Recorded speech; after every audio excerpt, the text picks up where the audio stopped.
하나님의 말씀, 오늘은 창세기 6장 말씀 보겠습니다.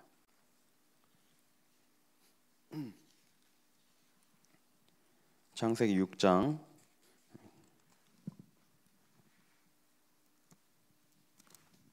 1절부터 우리 끝절까지 좀 길지만 보도록 하겠습니다. 우리 창세기 6장 1절부터 22절까지 한 절씩 교독하도록 하겠습니다. 죄송합니다. 그냥 8절까지 읽겠습니다. 1절부터 8절까지 읽겠습니다. 사람이 땅 위에 번성하기 시작할 때 그들에게서 딸들이 나니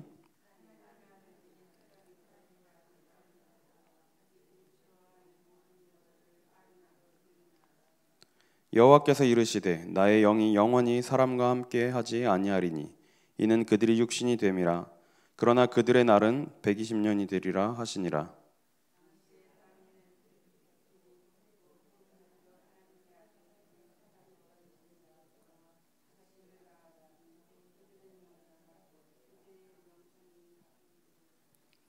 여호와께서 사람의 죄악이 세상에 가득함과 그의 마음으로 생각하는 모든 계획이 항상 악할 뿐임을 보시고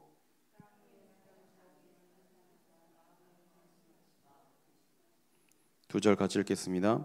이르시되 내가 창조한 사람들을 내가 지면에서 쓸어버리되 사람으로부터 가축과 기는 것과 공중의 새까지 그리하리니 이는 내가 그것들을 지었음을 한탄하니라 하시니라.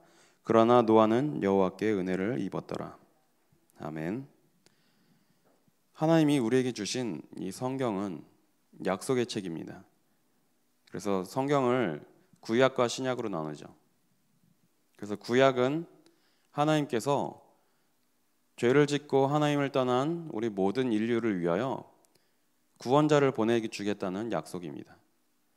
그 약속이 창세기 3장 15절부터 시작되죠. 그래서 여자의 후손을 보내주겠다는 약속을 주시고 계속해서 시대마다 선지자들을 통하여 그 언약을 이어가시고 그 언약을 전달하셨습니다. 그리고 그 약속의 성취로 오신 분이 바로 예수 그리스도죠. 그래서 신약에는 그 언약의 성취로 오신 예수 그리스도께서 마지막 때에 너희가 성령 충만을 받으면 내 증인이 될 것이라고 약속하셨습니다. 그래서 우리는 하나님의 말씀을 약속으로 믿어야 될 줄 믿습니다. 그런데 하나님이 주신 약속은 그냥 단순한 약속이 아닙니다. 약속으로 주신 정도가 아니라 언약으로 주셨다고 분명히 말씀하고 있습니다. 약속하고 언약하고 뭐가 다를까요? 요즘 사람들은 언약이란 말 막 그렇게 자주 쓰진 않죠. 결혼하기 전에 언약식을 한다고 이런 얘기 그 정도나 쓰지. 친구들 사이에 아니면 아는 사람들 사이에 우리 언약을 맺자 이런 얘기는 거의 쓰질 않죠. 그런데 약속과 언약은 좀 다른 개념입니다. 다른 개념이라기보단 언약은 조금 더 강력한 약속을 의미합니다. 그래서 언약이란 이 말은 계약이라는 말과 동일한데요. 히브리어로 베리트라는 단어를 쓰고 있습니다. 이 베리트라는 단어에는 쪼개다라는 뜻이 있어요. 그러니까 이때 고대 근동지방 이 지역 사람들이 서로 어떤 일을 가지고 계약을 맺는데 A라는 사람하고 B라는 사람하고 약속을 했습니다. 그런데 그냥 단순한 약속이 아니라 계약을 맺는 거죠. 예를 들어서 내가 너한테 쌀을 주면 너는 나한테 돼지를 몇 마리 줘라. 그렇게 약속을 하는데 안 지킬 수도 있잖아요.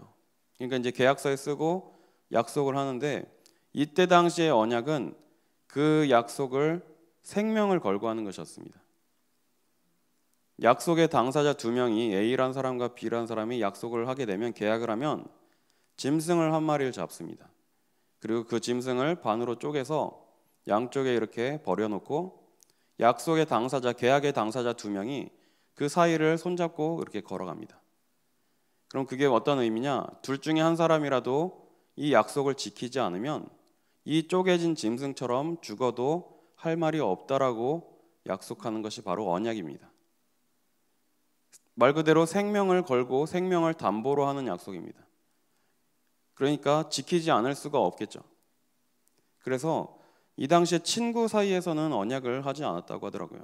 당연히 뭐 친구들끼리 생명 걸고 약속을 하지 않겠죠. 하나님이 우리에게 주신 약속은 그냥 단순한 약속이 아닙니다. 하나님은 우리에게 언약으로 주셨습니다. 계속해서 말씀하시죠. 노아에게도 말씀하시고 아브라함에게도 말씀하시고 내가 너와 언약하리니. 이 언약은 반드시 성취하시겠다는 그런 뜻입니다.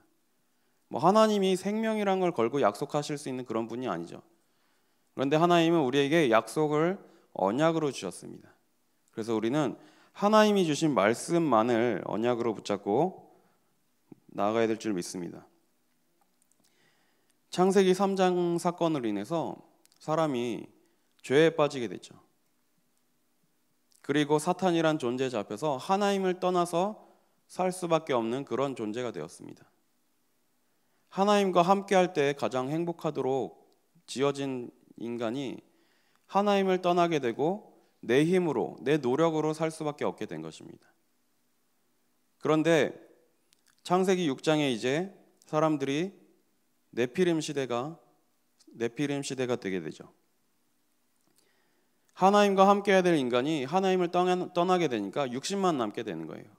그래서 먹고 마시고 즐기는 것에만 관심을 갖고 하나님의 말씀을 듣지 못하는 것입니다.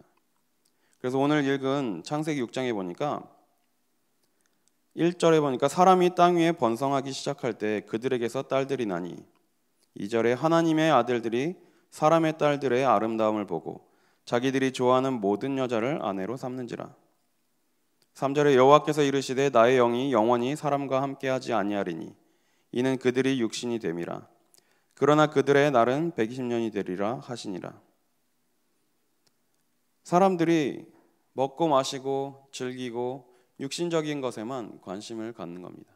그 정도가 아니라 5절에 보니까 여호와께서 사람의 죄악이 세상에 가득함과 그의 마음으로 생각하는 모든 계획이 항상 악할 뿐임을 보시고 6절에 땅 위에 사람 지으셨음을 한탄하사 마음에 근심하시고 7절에 이르시되 내가 창조한 사람을 내가 지면에서 쓸어버리되 사람으로부터 가축과 기는 것과 공중의 새까지 그리하리니 이는 내가 그것들을 지었음을 한탄함이니라 하시니라.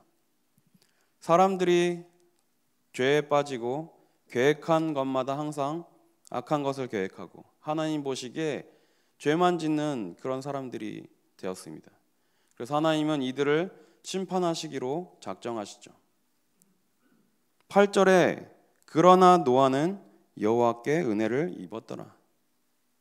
지금 시대가 이와 마찬가지로 육신적이고 쾌락적이고 물질 중심으로 성공 중심으로 이렇게 흘러가는데 그 속에서 하나님의 은혜를 입은 노아가 있었습니다.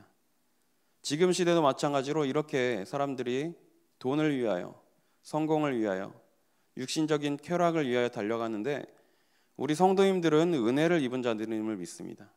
이 확신을 가지시길 바랍니다. 다른 게 은혜가 아닙니다. 하나님이 믿어지고 예수님이 그리스도라는 사실이 믿어지는 게 은혜인 줄 믿습니다. 그래서 9절에 보니까 뭐라고 기록되어 있냐? 이것이 노아의 족본이라. 노아는 의인이요 당대의 완전한 자라.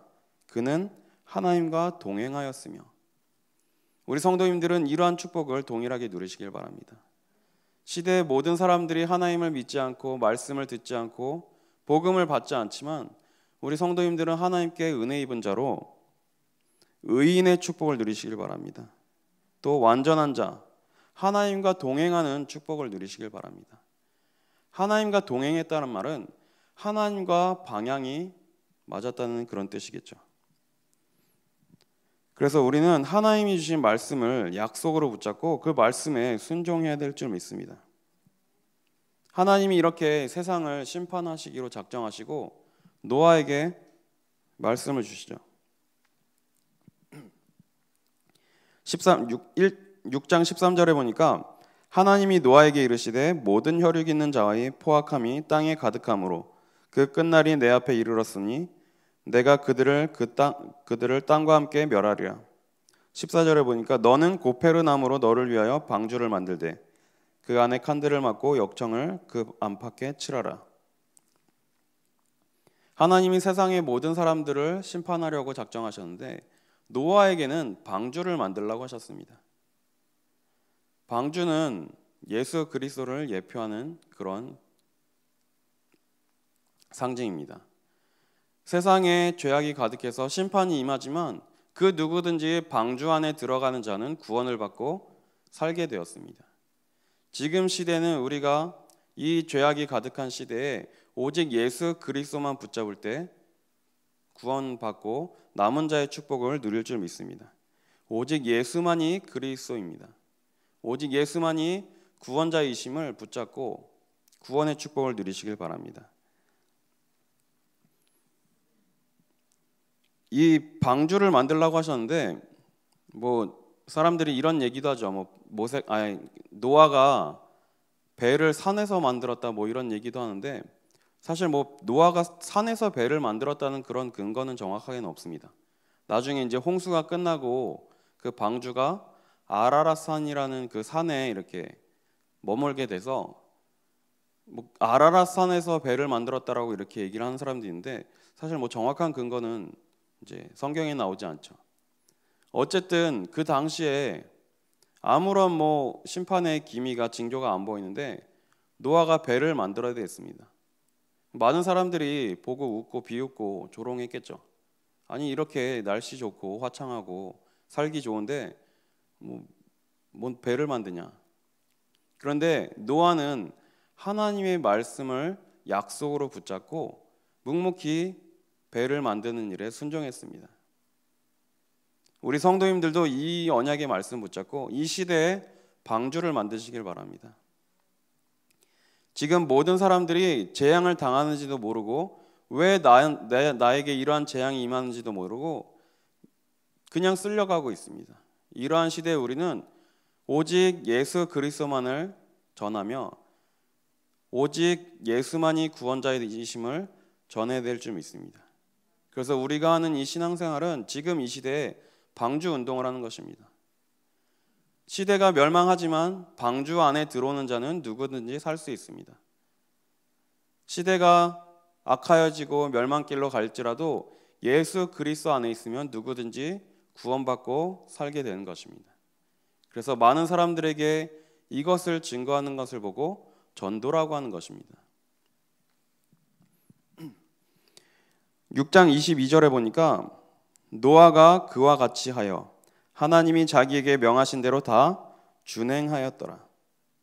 우리 성도님들은 하나님의 말씀을 약속으로 붙잡고 하나님이 원하실 때 그 말씀에 순종하시길 바랍니다. 하나님이 자기에게 명하신 대로 다 준행하였다고 이렇게 기록하고 있습니다.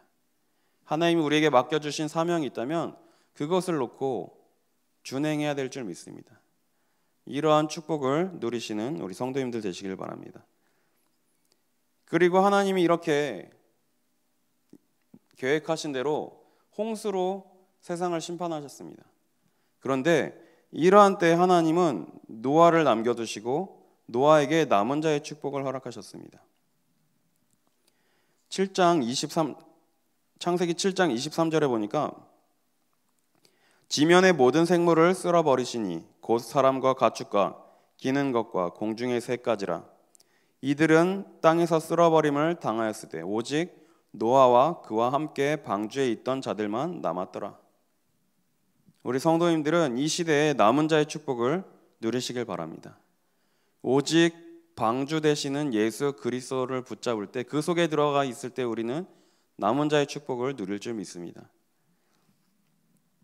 그리고 하나님이 이제 다시 노아에게 약속을 주셨습니다. 8장 15절에서 19절에 보니까요. 8장 15절에 하나님이 또 노아에게 말씀을 주시죠. 하나님이 노아에게 말씀하여 이르시되 너는 내 아내와 내 아들들과 내 며느리들과 함께 방주에서 나오고 너와 함께한 모든 혈육 있는 생물 곧 새와 가축과 땅에 기는 모든 것을 다 이끌어내라. 이것들이 땅에서 생육하고 땅에서 번성하리라 하시매 노아가 그 아들들과 그의 아내와 그의 며느리들과 함께 나왔고 땅 위의 동물 곧 모든 짐승과 모든 기는 것과 모든 새도 그 종류대로 방주에서 나왔더라. 방주에 들어갔던 모든 생물들은 살게 되었습니다. 이러한 구원의 축복을 날마다 누리시길 바랍니다. 이렇게 구원받은 노아에게 하나님은 다시 약속을 주십니다. 노아가 구원에 대한 감사와 감격을 가지고 20절에 보니까 하나님께 번제를 드리죠. 노아가 여호와께 제단을 쌓고 모든 정결한 짐승과 모든 정결한 새 중에서 제물을 취하여 번제로 제단에 드렸더라. 21절에 여호와께서 그 향기를 받으시고 그 중심에 이르시되 내가 다시는 사람으로 말미암아 땅을 저주하지 아니하리니 이는 사람의 마음이 계획하는 바가 어려서부터 악함이라. 내가 전에 행한 것 같이 모든 생물을 다시 멸하지 아니하리니 22절에 땅이 있을 동안에는 심음과 거둠과 추위와 더위와 여름과 겨울과 낮과 밤이 쉬지 아니하리라. 하나님이 다시는 이제 사람들을 물로 심판하지 않겠다고 약속을 하시죠. 그리고 창세기 9장 8절부터 보면 하나님이 이제 노아에게 다시 한번 언약하시죠. 8절에 보니까 하나님이 노아와 그와 함께한 아들들에게 말씀하여 이르시되 내가 내 언약을 너희와 너희 후손과 너희와 함께한 모든 생물 곧 너희와 함께한 새와 가축과 땅의 모든 생물에게 세우리니 방주에서 나온 모든 것 곧 땅의 모든 짐승에게니라. 11절에 내가 너희와 언약을 세우리니 다시는 모든 생물을 홍수로 멸하지 아니할 것이라. 땅을 멸할 홍수가 다시 있지 아니하리라. 12절에 하나님이 이르시되 내가 나와 너희와 및 너희와 함께하는 모든 생물 사이에 대대로 영원히 세우는 언약의 증거는 이것이니라. 하나님이 노아에게 약속하셨는데 아까 말씀드린 대로 그냥 약속이 아니라 언약을 세우셨습니다. 언약은 반드시 성취하실 수밖에 없는 약속이죠. 하나님이 우리에게 주신 말씀은 그냥 약속이 아니라 언약입니다. 우리가 이 언약을 붙잡고 이 언약만을 따라가야 될 줄 믿습니다. 하나님은 노아에게 이러한 복을 내리셨는데요. 노아가 무엇을 붙잡았냐? 하나님이 주신 말씀을 약속으로 붙잡았습니다. 하나님이 약속하신 말씀을 붙잡았기 때문에 방주를 만들라고 하는 그 하나님의 말씀에 순종할 수 있었던 것이죠. 하나님이 주신 말씀을 믿지 않았더라면 들은 채 만체했을지도 모릅니다. 그런데 노아는 하나님이 주신 말씀을 붙잡고 하나님의 말씀에 순종했습니다. 우리도 하나님이 우리에게 맡겨주신 사명을 감당하고 하나님이 우리에게 명하실 때 그것을 말씀대로 준행할 수 있는 믿음이 있기를 바랍니다. 하나님은 지금 이 시대에 우리에게 이러한 방주를 만들길 원하십니다. 지금 많은 사람들이 복음을 듣지 못해서 개인적인 문제로 무너지고 고통당하고 갈등하고 있습니다. 오늘도 이제 제가 아는 분을 만나러 가서 이제 복음을 전하려고 지금 약속을 잡아놨는데요. 오랫동안 갈급하고 힘들어서 복음을 다시 듣기 위해서 어떻게 이렇게 연결이 됐습니다. 지금 많은 사람들이 말은 못하지만 어떤 마음의 문제, 정신적인 문제, 육신의 문제로 고통당하고 갈등하고 방황하고 있습니다. 하나님이 이러한 시대에 우리에게 중요한 사명을 맡겨주셨습니다. 그래서 우리는 영적 싸움을 해야 되는데 영적 싸움은 바로 이 복음을 전하는 일입니다. 전도하고 선교하는 일이 사단에게 맞서서 영적 싸움하는 일인 줄 믿습니다. 우리가 현장에 나가서 많은 사람들을 복음으로 살릴 때 사단의 세력이 물러가고 하나님의 나라가 임하게 될 줄 믿습니다. 이것 때문에 하나님이 우리를 이 시대의 남은 자로 부르신 것입니다. 오늘 하루도 하나님이 주신 말씀을 약속으로 굳건히 붙잡으시길 바랍니다. 하나님께서는 분명히 우리를 통하여 많은 사람들을 하나님께로 돌아오게 하겠다고 말씀하셨습니다. 우리는 방주를 지어놓고 나아가서 외쳐야 될 줄 믿습니다. 오직 예수 그리스도만이 하나님 만나는 길 되심을 담대하게 선포해야 될 줄 믿습니다. 오늘 주신 말씀처럼 하나님께 은혜를 입은 노아처럼 중요한 언약을 붙잡으시길 바랍니다. 그러나 노아는 여호와께 은혜를 입었더라. 세상에 많은 사람들이 살아가고 있지만 하나님께 은혜를 입은 자들이 많지 않습니다. 의인의 축복을 누리시고 완전한 자의 축복을 누리시길 바랍니다. 하나님과 동행하는 축복을 누리는 날이 되시기를 축원합니다. 이 시간 우리 기도하고 각자 개인 기도하는 시간 갖겠습니다. 하나님 감사합니다. 하나님 노아에게 말씀을 주신 것처럼 우리에게도 말씀을 허락하시니 감사드립니다. 하나님 주신 말씀을 약속으로 굳건히 붙잡고 하나님의 말씀에 순종할 수 있는 믿음을 우리에게 허락하여 주옵소서.